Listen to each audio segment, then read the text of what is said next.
Subject Thermal Engineering 2, Chapter number 1, Internal Combustion Engine. First topic is concept of IC engine. Okay. સૌથી પહેલાં તો આપણે એ જોઈએ કે એન્જિન કોને કહીએ. એન્જિન કોને કહી શકાય. ડેફિનેશન છે એની, the engine is a device which is use to produce a power. Okay, power produce કરવા માટે યુઝ થતું જે ડિવાઇસ છે, આ ડિવાઇસને આપણે એન્જિન તરીકે ઓળખીએ છીએ. ઓકે, ફોર અવર સબ્જેક્ટ, આપણા સબ્જેક્ટની વાત કરીએ તો the engine is use a chemical energy of fuel, okay, two convert into mechanical work. Mechanical work complete કરવા માટે ફ્યુલની કેમિકલ એનર્જીનું કન્વર્ઝન કરીને વર્ક એઝ આઉટપુટ તરીકે મેળવે છે. આ ટાઈપના ડિવાઇસને આપણે એન્જિન તરીકે ઓળખીએ છીએ. ઓકે, જનરલી આપણે આપણા ટુ વ્હીલરની અંદર જોઈએ તો ટુ વ્હીલરની અંદર આપણે પેટ્રોલ નાખીએ છીએ અને પેટ્રોલથી ગાડી ચલાવીએ છીએ. ઓકે, એ જે પેટ્રોલ છે એ પેટ્રોલની કેમિકલ એનર્જી જે છે એ કેમિકલ એનર્જીનું આપણે બર્નિંગ કરીએ છીએ and this chemical energy is converted into heat energy. Heat એનર્જીમાં કન્વર્ટ થાય છે અને આ હીટ એનર્જીનો ઉપયોગ આપણે મિકેનિકલ વર્ક કરવા માટે યુઝ કરીએ છીએ. ઓકે, તો આ ટાઈપના એન્જિનને આપણે એન્જિન કહીએ છીએ જનરલી અત્યારની ભાષામાં. પણ ઇન ઓલ્ડન ડેઝ, જૂના સમયમાં શું હતું તો કે નેચરલ રિસોર્સિસનો યુઝ કરતા હતા કોઈ પણ મિકેનિકલ વર્ક મેળવવા માટે. ઓકે, તો એને એન્જિન કહેતા હતા. જેમ કે turbine. Okay, Pelton wheel turbine તમે એફએમએચએમની અંદર ભણી ગયા છો. તો એ જે ટર્બાઇન એ શું હતું તો કે કોઈ સ્ટ્રીમ છે, ઝરણું, એ ઝરણાની નીચે પેલ્ટન વ્હીલ મૂકી દો યા તો એના ફ્લોની ડાયરેક્શનની અંદર પેલ્ટન વ્હીલને મૂકી દેશો તો પેલ્ટન વ્હીલ જે પાણીનો ફ્લો છે એ ફ્લોના કારણે રોટેટ થશે અને આ જે રોટેશનલ એનર્જી મળે છે આપણને, આ રોટેશનલ એનર્જીનો યુઝ કોઈ પણ મિકેનિકલ વર્ક કરવા માટે કરતા હતા. તો આ એક પ્રકારનું એન્જિન થઈ ગયું. ઓકે, એ જૂના સમયની વાત હતી. પણ અત્યારમાં જે એન્જિન છે, એન્જિન આ રીતના છે. આ સિવાયના બીજા બી એન્જિન હોઈ શકે, જેમ કે પાવર પ્રોડ્યુસ કરવા માટેના એન્જિન, જેમ કે સ્ટીમ ટર્બાઇન યા તો કોઈ પાવર પ્લાન્ટ. આ બધા પણ એન્જિન જ છે. ઓકે, કે જે તમને મિકેનિકલ વર્કનું ઇલેક્ટ્રિકલ એનર્જીમાં કન્વર્ઝન કરીને આપે છે. યા તો મિકેનિકલના ફોર્મની અંદર એનર્જી મળે છે યા તો ઇલેક્ટ્રિકલના ફોર્મની અંદર એનર્જી મળતી હોય છે. ઓકે, પણ યુઝફુલ ફોર્મની અંદર એનર્જી આઉટપુટ તરીકે આપતું હોય તેને આપણે એન્જિન કહેતા હોય છે. ઓકે, જનરલી આપણે જે એન્જિનની વાત કરીએ છીએ એ એન્જિન હીટ એન્જિન છે. શા માટે? કેમ કે આપણે ફ્યુલને સળગાવીએ છીએ અને હીટ પ્રોડ્યુસ કરીએ છીએ. તો એ જે હીટ મળે છે આ હીટનો યુઝ પાવર પ્રોડ્યુસ કરવા માટે કરીએ છીએ. એટલા માટે આ એન્જિનને આપણે હીટ એન્જિન કહીએ છીએ. Okay, these heat engine are classified by external combustion engine and internal combustion engine. External combustion engine કહીએ છીએ જેનું શોર્ટ ફોર્મ છે EC એન્જિન, એન્ડ સેકન્ડ છે ઇન્ટરનલ કમ્બશન એન્જિન કે જેનું શોર્ટ ફોર્મ છે IC એન્જિન. હવે એક્સટર્નલ કમ્બશન કોને કહેવાય એના પહેલાં બે એક્ઝામ્પલ છે. એક છે થર્મલ પાવર પ્લાન્ટ અને એક છે સ્ટીમ એન્જિન, યા તો બોઇલર બી કન્સિડર કરી શકો તમે. ઓકે, તો external combustion engine is that engine in which the combustion of fuel is take place outside the engine assembly, engine system. Okay, એન્જિનની જે સિસ્ટમ છે આ સિસ્ટમની બહારની તરફ ફ્યુલને બર્ન કરવામાં આવતું હોય અને તમને હીટ મળતી હોય તો આવા ટાઈપના એન્જિનને આપણે એક્સટર્નલ કમ્બશન એન્જિન કહીએ છીએ. ઓકે, જેમ કે બોઇલર, તો બોઇલરની અંદર ફ્યુલ સળગાવીએ છીએ અને ફ્યુલની મદદથી સ્ટીમ પ્રોડ્યુસ કરીએ છીએ. તો એ જે સ્ટીમ છે એ સ્ટીમનો સપ્લાય તમે ટર્બાઇન તરફ કરશો અને ટર્બાઇન સ્ટીમની મદદથી રોટેટ થશે તો ફાઇનલ આઉટપુટ ટર્બાઇનમાંથી મળશે એઝ અ પાવર. ઓકે, પાવરના ફોર્મની અંદર ટર્બાઇનમાંથી આઉટપુટ મળે છે, પણ ઇનપુટ તરીકે એની એનર્જી આપણને ક્યાંથી મળી તો કે બોઇલરમાંથી. બોઇલરમાં સ્ટીમ જનરેટ થઈ ત્યારબાદ આપણે ટર્બાઇનને રન કરાવડાવ્યું. તો ટર્બાઇન છે એ આપણું એન્જિન છે અને બોઇલર છે એ એન્જિન નથી. It produce a heat, it produce a steam. Okay, એ આપણું એન્જિન નથી. ફાઇનલ એન્જિન છે ટર્બાઇન તરફ. તો એન્જિનની બહારની તરફ ફ્યુલનું કમ્બશન થાય છે એટલા માટે આ ટાઈપના એન્જિનને આપણે એક્સટર્નલ કમ્બશન એન્જિન કહીએ છીએ. ઓકે, શોર્ટમાં EC એન્જિન કહીશું. એટલે કોઈ પણ પાવર પ્લાન્ટ હશે એ પાવર પ્લાન્ટ EC એન્જિનની અંદર જ આવશે. Okay, second one is IC engine, internal combustion engine. આ જ આપણું ચેપ્ટર છે, internal combustion engine. Okay, internal combustion engine કોને કહીશું? It is the engine in which the combustion of fuel is take place inside the engine assembly. એન્જિનની જે assembly છે યા તો એન્જિનની સિસ્ટમ છે, આ સિસ્ટમના ઇનસાઇડ પર ફ્યુલનું કમ્બશન થશે. આવા ટાઈપના એન્જિનને આપણે IC એન્જિન કહેશું. ઓકે, કઈ રીતના તો કે આપણું જે ટુ વ્હીલર યા તો ફોર વ્હીલરનું જે એન્જિન છે આ એન્જિનની અંદર આપણે ચાર્જને સપ્લાય કરીએ છીએ. ચાર્જ એટલે કે એર અને પેટ્રોલનું મિક્સચર. ઓકે, તો એ જે ચાર્જ સપ્લાય કરીએ છીએ એ ચાર્જ એન્જિનની અંદર દાખલ થાય છે. એન્જિનની અંદર સળગે છે અને એનો સ્મોક ક્રિએટ થાય છે. એ સ્મોક ફરી પાછો એન્જિનમાંથી બહાર બી કાઢીએ છીએ. ઓકે, તો એન્જિનની અંદર કમ્બશન થાય છે ને, એટલા માટે આ ટાઈપના એન્જિનને આપણે ઇન્ટરનલ કમ્બશન એન્જિન કહી શકીએ. ઓકે, તો બેઝિકલી બે પ્રકારના એન્જિન છે, heat engine, external combustion engine and internal combustion engine. Okay, difference જોઈએ બંને વચ્ચે. Difference between IC engine and EC engine. First difference, in IC engine combustion of fuel take place inside the cylinder. આપણે જોઈ ગયા પ્રમાણે. In EC engine combustion of fuel take place outside the cylinder. IC એન્જિનમાં કમ્બશન સિલિન્ડરની અંદરની તરફ થશે, ઇસી એન્જિનમાં કમ્બશન સિલિન્ડરની બહારની તરફ થશે. કમ્બશન એટલે સળગવું. ઓકે, સેકન્ડ પોઈન્ટ છે, working pressure and temperature is more in cylinder. IC એન્જિનમાં આઈસી એન્જિનની ઇનસાઇડ પર જે વર્કિંગ પ્રેશર છે એન્ડ વર્કિંગ ટેમ્પરેચર છે બહુ જ વધારે હશે. ઓકે, પ્રેશર તો 50 બાર કરતાં પણ વધારે પ્રેશર હશે, 50 બાર કરતાં પણ વધારે. And temperature up to 2000 degree centigrade, 2000 degree centigrade આસપાસ ટેમ્પરેચર હશે એનું. ઓકે, એટલે પ્રેશર બી વધારે છે, ટેમ્પરેચર પણ વધારે છે inside the cylinder. And EC engine working pressure and temperature is comparatively less in cylinder. Okay, working pressure ઓછું હશે, 5 બારથી 10 બાર જેટલું. ઓકે, એ maximum to maximum. And temperature પણ ઓછું હશે કમ્પેરેટિવલી, કેમ કે આપણે ટેમ્પરેચર કોનું મેજર કરીએ તો સ્ટીમનું. તો સ્ટીમ સુપરહીટેડ સ્ટીમ બની જાય બોઇલરની અંદર ત્યારે પણ એનું ટેમ્પરેચર તો 300 થી 350 ડિગ્રી જ હશે, એનાથી વધારે હશે નહીં. એટલે 300 થી 350 ડિગ્રી ટેમ્પરેચર પર એ કામ કરતું હોય એન્ડ પ્રેશર એનું 5 બારથી 10 બાર સુધી હોય છે. તો આવા ટાઈપના એન્જિન આપણે ઇસી એન્જિન કહીએ. In IC engine for same power output the size of this engine is less and need lesser space. Okay, એક સરખો પાવર આઉટપુટ જોઈએ છે આઈસી એન્જિન અને ઇસી એન્જિનની અંદર. તો સપોઝ 5 વોટનો પાવર મારે જોઈએ છે, તો ઇસી એન્જિનમાં 5 વોટ ક્રિએટ થાય ત્યારે અને આઈસી એન્જિનમાં 5 વોટ ક્રિએટ થાય ત્યારે આઈસી એન્જિન માટે સાઇઝ કેવી હશે? નાની અને ઓછી જગ્યાની અંદર સમાઈ જતું હશે. જ્યારે 5 વોટનો પાવર આઉટપુટ મારે ઇસી એન્જિનની અંદર જોતો હશે તો સેમ પાવર આઉટપુટ માટે સાઇઝમાં મોટું હશે એન્ડ નીડેડ એડિશનલ ઓક્ઝિલરીની પણ જરૂરિયાત પડશે. ઓકે, એડિશનલ ઓક્ઝિલરી જેવી કે બોઇલરની અંદર એડિશનલ ઓક્ઝિલરી કેવી હશે તો કે માઉન્ટિંગ એન્ડ એસેસરીઝ, આ બધી એની ઓક્ઝિલરીઝ થઈ ગઈ. ઓકે, તો એ બધી ઓક્ઝિલરી જો છે, જ્યારે આઈસી એન્જિન આપણા 2 વ્હીલરની અંદર ઓક્ઝિલરીની કાંઈ જરૂરિયાત ઊભી થતી નથી. એટલે ઓછી સ્પેસની અંદર સમય જતું હોય સેમ પાવર આઉટપુટ માટે, એન્ડ સેમ પાવર આઉટપુટ માટે ઇસી એન્જિન વધારે સ્પેસ રોકતી હોય છે. Okay, next difference, generally they are single acting and hence stuffing box is not require. Single acting means એફએમએચએમની અંદર તો આપણે ભણી ગયા single acting reciprocating pump and double acting reciprocating pump. તો જે સિંગલ એક્ટિંગ રેસિપ્રોકેટિંગ પંપ હતો એ piston સિલિન્ડરની અંદર એક તરફથી જ આઉટપુટ આપતો હતો, જ્યારે ડબલ એક્ટિંગ રેસિપ્રોકેટિંગ પંપ હોય તો એ બંને તરફથી આપણને આઉટપુટ આપતું હોય. બરાબર, બંને તરફથી ફ્લુઇડ પ્રેશરાઇઝ કરીને આપણને આપતો હોય. તો જનરલી આઈસી એન્જિન એ સિંગલ એક્ટિંગ સિલિન્ડર ટાઈપના જ છે. ઓકે, એની અંદર સ્ટફિંગ બોક્સની રિક્વાયરમેન્ટ નથી. What is stuffing box? Stuffing box is a device which prevent the leakage. Okay, leakage prevent કરવા માટે સ્ટફિંગ બોક્સ મૂકવામાં આવતું હોય છે. હવે લીકેજ ક્યાંથી થાય તો કે આઈસી એન્જિનની અંદર જે હીટ જનરેટ થાય છે, હીટ લિબરેટ થઈ શકતી હોય. ઓકે, તો એ હીટ ચાલી નહીં જાય એટલા માટે સ્ટફિંગ બોક્સ મૂકવું પડે. પણ આઈસી એન્જિનની અંદર રિક્વાયરમેન્ટ નથી. કેમ કે એનું કન્સ્ટ્રક્શન જ એવી રીતના કરેલું છે કે હીટ લિબરેટ થઈ જ નહીં શકે. Okay, for IC engine generally they are double acting છે and hence in order to prevent leakage stuffing box is necessary. Okay, leakage prevent કરવા માટે સ્ટફિંગ બોક્સની જરૂરિયાત ઊભી થતી હોય છે.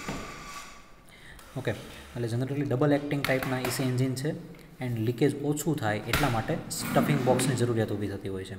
ઓકે, જનરલી બોઇલરની વાત કરીએ તો બોઇલરની અંદર લીકેજ ઘણી બધી જગ્યા પરથી થતો હોય, જેમ કે કન્ડક્શન દ્વારા, કન્વેક્શન દ્વારા એન્ડ રેડિયેશન દ્વારા. આ બધું T1ની અંદર તમે ભણી ગયા. ઓકે, તો એ જે લીકેજ થાય છે, લીકેજ અટકાવવા માટે સ્ટફિંગ બોક્સ નેસેસરી છે ઇસી એન્જિન માટે. Okay, in IC engine thermal efficiency is 35 to 40%, 35થી 40% જેટલી થર્મલ ઇફિશિયન્સી છે. And in EC engine thermal efficiency is 10 to 15%, બહુ ઓછી છે compare to IC engine. Okay, in IC engine cooling system is necessary. Cooling system જોઈ છે. Generally આપણે ક્યાંય જોયું યા તો સાંભળ્યું હોય કે જ્યારે 4 વ્હીલર બહુ વધારે કિલોમીટર ચાલી જાય ત્યારે ગરમ થઈ જાય એન્જિન, ત્યારે ગરમ થઈ જાય પછી એને થોડુંક ઠંડુ થવા દેવું પડે. બરાબર, કેમ એવું? કેમ કે જ્યાં સુધી એન્જિન ઠંડુ નહીં થાય ત્યાં સુધી એની જે ECU સર્કિટ છે, સેન્ટ્રલ સિસ્ટમ, એ સિગ્નલ નહીં આપે ને એન્જિન શરૂ જ નહીં થવા દે. અને એન્જિન શરૂ નહીં થવા દેવાનું પણ રીઝન છે કેમ કે જો વધારે હીટ પર એન્જિન રન કરે તો ઇન્ટરનલ પાર્ટની અંદર ડેમેજ થઈ શકે, બરાબર. એટલા માટે કુલિંગ સિસ્ટમ જરૂરી છે. જ્યારે ઇસી એન્જિનની અંદર insulation is required, not cooling system. Cooling system નહીં જોઈએ બટ ઇન્સ્યુલેશન જોશે, હીટને લિબરેટ થતું અટકાવવા માટે. ઓકે, એન્ડ આઈસી એન્જિનની અંદર હીટને લિબરેટ કરવા માટે કુલિંગ સિસ્ટમ જોશે, બરાબર, ઊંધું છે આના કરતાં. Clear? In EC engine open system is use. Open system EC engine IC એન્જિનની અંદર યુઝ થતું હશે and EC engine close system is use. Okay, open and close system તમે થર્મોડાયનેમિકની અંદર ભણી ગયા. ઓકે, ઓપન સિસ્ટમ આપણે કોને કહીએ છીએ? તો કે જે સિસ્ટમની inside mass and energy transfer કરી શકીએ, બરાબર, યા તો અંદર દાખલ કરી શકીએ યા તો અંદરથી બહાર કાઢી શકીએ, આવી સિસ્ટમને આપણે ઓપન સિસ્ટમ કહીએ છીએ. એન્ડ ક્લોઝ સિસ્ટમ કે એ સિસ્ટમની અંદર ખાલી એનર્જી ટ્રાન્સફર કરી શકો તમે, માસને ટ્રાન્સફર કરી શકતા નથી, તો આને આપણે ક્લોઝ સિસ્ટમ કહીએ છીએ. તો IC engine generally it is a open system. કેમ? તો કે બહારથી આપણે એર અને ફ્યુલ એનો ચાર્જીસ એન્જિનની અંદર દાખલ કરીએ છીએ અને જે કંઈ પણ કમ્બશન પાર્ટિકલ છે એને એન્જિનમાંથી બહાર કાઢીએ છીએ. એટલા માટે સિસ્ટમની અંદર પણ કંઈ નાખીએ છીએ અને સિસ્ટમમાંથી પણ બહાર કાઢીએ છીએ. એટલા માટે સિસ્ટમ ઓપન થઈ ગઈ, એટલા માટે ઓપન સિસ્ટમ છે. એન્ડ ઇસી એન્જિન કે એ ક્લોઝ સિસ્ટમ છે, એની અંદરથી એનર્જી લિબરેટ થઈ શકે, હીટ લિબરેટ થઈ શકે, બટ અંદર જે પાણી છે કે સ્ટીમના ફોર્મની અંદર એ પાણી અંદરથી બહાર નીકળી શકતું નથી. એનું એ જ પાણી આપણે રિસર્ક્યુલેટ કરી દેતા હોઈએ છીએ. એટલા માટે EC engine is a close system. Okay, next difference, starting is simple and need less time to start. IC engine શરૂ કરવા માટે ઓછો ટાઈમ જોશે ને ઇઝીલી સ્ટાર્ટ કરી શકશું. ઓકે, કઈ રીતના? તો કે તમારું ટુ વ્હીલરની અંદર આઈસી એન્જિન છે, એક કિક લગાવો 2 મિનિટની અંદર તમારું ગાડી શરૂ. ઓકે, તો ઇઝીલી સ્ટાર્ટ કરી શકીએ એન્ડ સ્ટાર્ટિંગ સિમ્પલ છે. EC engine starting is not simple and need more time to start. Starting એનું સિમ્પલ નથી, બરાબર. એ તમારે બોઇલરને સ્ટાર્ટ કરવું યા તો કોઈ સ્ટીમ એન્જિનને સ્ટાર્ટ કરવું હોય તો એ 5 મિનિટની અંદર શરૂ ના થઈ જાય. એના માટે અડધો દિવસ લાગે યા તો 1 દિવસ બી લાગી શકે, બરાબર. વધુમાં વધુ એટલો લાગી શકે, જરૂરી નથી. એ બોઇલર પર ડિપેન્ડ કરે કેટલી સાઇઝનું બોઇલર છે. Clear? But A easily start થઈ શકશે નહીં, એ વધારે ટાઈમ લેશે સ્ટાર્ટ થવા માટે. Okay, next difference in IC engine, combustion product is exhausted in atmosphere. જે કાંઈ પણ કમ્બશન પ્રોડક્ટ છે, ઓકે, કમ્બશન પાર્ટિકલ, એને સીધું જ સાયલેન્સર દ્વારા આપણે એન્વાયરમેન્ટની અંદર યા તો એટમોસ્ફિયરની અંદર એક્ઝોસ્ટ કરી દેતા હોય છે. જ્યારે ઇસી એન્જિનની અંદર જે સ્ટીમ છે કે જે ટર્બાઇનમાંથી બહાર નીકળી ગઈ છે, ટર્બાઇનને રન કરાવી દીધા પછી એ સ્ટીમનું કન્ડેન્સેશન થશે and again use as a feed water. Exhaust steam is condense and again use as a feed water. Feed water તરીકે આપણે એનો યુઝ કરતા હોઈએ છીએ. ઓકે, તો this is the difference between IC engine and EC engine. Next topic is advantage and disadvantage of IC engine. ફાયદા અને ગેરફાયદા આઈસી એન્જિનના. ઓકે, એડવાન્ટેજ કયા? First advantage is it's design is compact and hence the ratio of weight by power is less. Okay, એના વજનના પ્રમાણમાં વધારે power produce કરીને આપે છે, એટલા માટે એની ડિઝાઇન કોમ્પેક્ટ છે. Okay, this is the first advantage. Second one is a higher thermal efficiency than IC engine. Thermal efficiency IC એન્જિનની વધારે હશે ઇસી એન્જિન કરતાં. Okay, next, simple in design. Design simple હશે. તમે જોવા જાઓ તો આપણું નાનું ટુ વ્હીલરનું એન્જિન હોય યા તો 4 વ્હીલરનું એન્જિન હોય એની ડિઝાઇન અને એક મોટા બોઇલરની યા તો સ્ટીમ એન્જિનની ડિઝાઇન, આ બંનેની અંદર મોટો ડિફરન્સ હશે ને. ઓકે, એટલે ડિઝાઇન વાઇઝ સિમ્પલ છે. કોસ્ટ ઇઝ લેસ, સસ્તું બી પડશે આપણને બોઇલર લેવા જાઓ અને સ્ટીમ એન્જિન લેવા, સોરી, આપણું ટુ વ્હીલરનું એન્જિન લેવા જાઓ તો બંને વાઇઝ બંનેની અંદર કોસ્ટ તો ટુ વ્હીલરનો જ ઓછો પડવાનો છે, એટલે કોસ્ટ વાઇઝ પણ ઓછું હશે. Okay, less cooling water is required to remove heat energy. Heat એનર્જીને રિમૂવ કરવા માટે જે કુલિંગ વોટર સપ્લાય કરવું પડે એ બહુ ઓછું સપ્લાય કરવું પડશે as compare to steam engine. Steam એન્જિનમાં કુલિંગ વોટર સતત સપ્લાય કરતું જ રહેવું પડતું હોય. ઓકે, ઠંડુ કરવા માટે નહીં પણ સ્ટીમ પ્રોડ્યુસ કરવા માટે. ઓકે, એટલે less cooling water is required. Next, occupy less space. ઓછી જગ્યાની અંદર સમાઈ જશે. ઓકે, નાનું એન્જિન ટુ વ્હીલરની અંદર જ સમાઈ જાય, જ્યારે સ્ટીમ એન્જિનને મોટી ફિક્સ સ્પેસ જોઈએ. Okay, advantage of stand by loss are less. એન્જિનને તમે શરૂ રાખો છો, સ્ટેન્ડ બાય રાખો છો તો એનો લોસ કેવો હશે? બહુ ઓછો as compare to steam engine. Okay, IC એન્જિનના કમ્પેરમાં લોસ બહુ ઓછો હશે. They can run at higher speed. Full speed પર તમે યા તો હાઈ સ્પીડ પર તમે ઓપરેટ કરાવી શકશો. This is the advantage of IC engine. And some disadvantages are special fuel is required. એનું સ્પેશિયલ ફ્યુલ જોશે, જેમ કે પેટ્રોલ એન્જિન હશે તો પેટ્રોલ જોશે, ડીઝલ એન્જિન હશે તો ડીઝલ જોશે. આ બંનેની અંદર કોલસો નાખીને આપણે ગાડી નહીં ચલાવી શકીએ.